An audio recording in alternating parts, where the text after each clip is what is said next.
Hey, this is Jim Donovan. Welcome to the show. I'm so glad you're here. Today we're going to be talking about how to heighten your cognitive abilities with music. Do you have a low synaptic count? Wait, a synaptic what? Let me explain. Synapses are the connections in your brain that help your nerve cells, also called neurons, to communicate. And a low synaptic count equates to lower cognitive function, meaning your reasoning, memory, attention, and language may not be functioning at their full potential. Now, one proven way to increase your number of synapses is to practice a skill or activity, especially something brand new. You've undoubtedly heard the phrase, practice makes perfect, and have probably experienced the truth in it at some point in your life. But what actually happens in the brain that causes us to become better at whatever it is we're practicing? Well, one of the key parts of this complex neurologic process is the formation of new synapses in your brain. This process is called synaptogenesis. Here's how it works.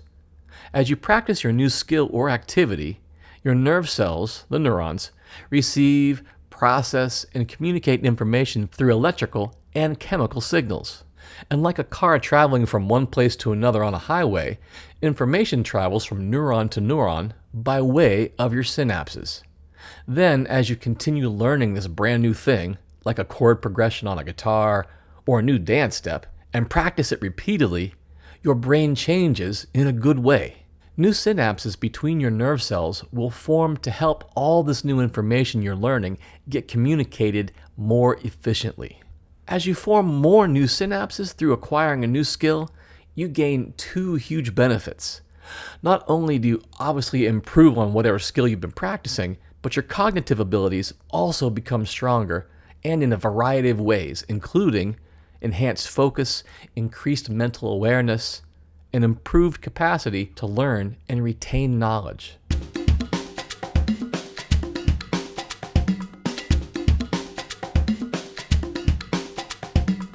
However, I'd like to caution you to be selective and take some time to think about the new skill or activity you want to learn.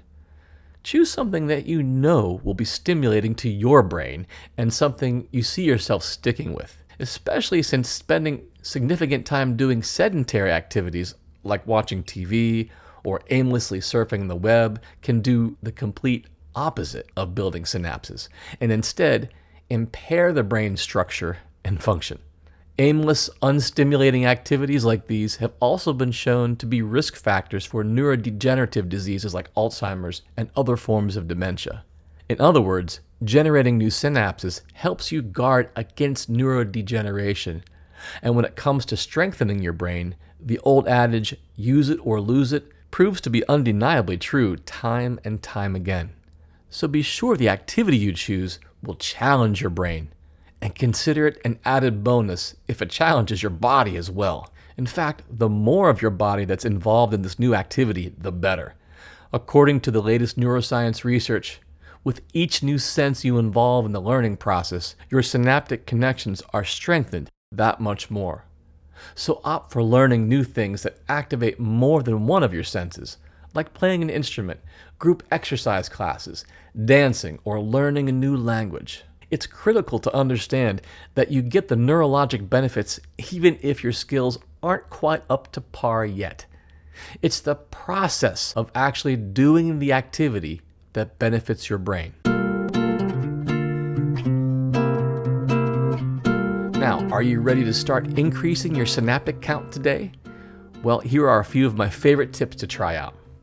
First, just head on over to YouTube and search the term beginner dance moves. Select a dance style of your choice and practice a move or two for 5 to 15 minutes. A second tip, why not learn a new language? There's a great new mobile app called Duolingo that will help you do this.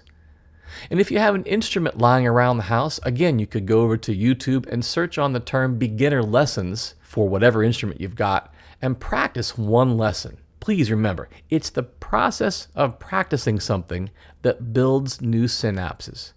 Aim to practice a little bit each day if you can. Even 5 minutes of practice can make a big difference.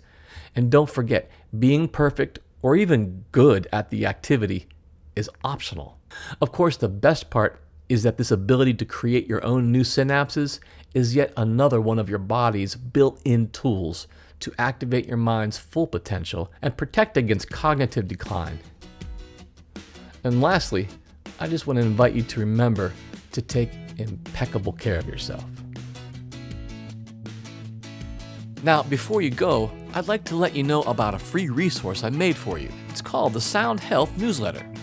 In it, I share the latest research in music and health in an easy-to-understand form.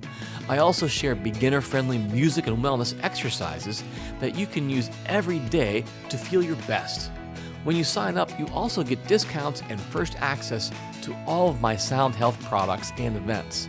Remember, it's completely free. If you want it, just visit donovanhealth.com. That's DONOVAN health.com. Enter your name and email address, and I'll start sending you new issues right away.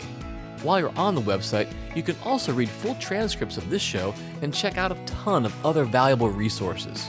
If you have any feedback, send me an email to feedback@donovanhealth.com. All the information presented on this show is for educational purposes only and should not be considered medical advice.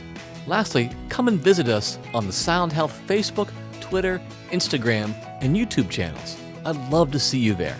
The Sound Health podcast is produced by OmniVista Health Learning and Donovan Health Solutions. For Sound Health, this is Jim Donovan. See you next time, and take good care.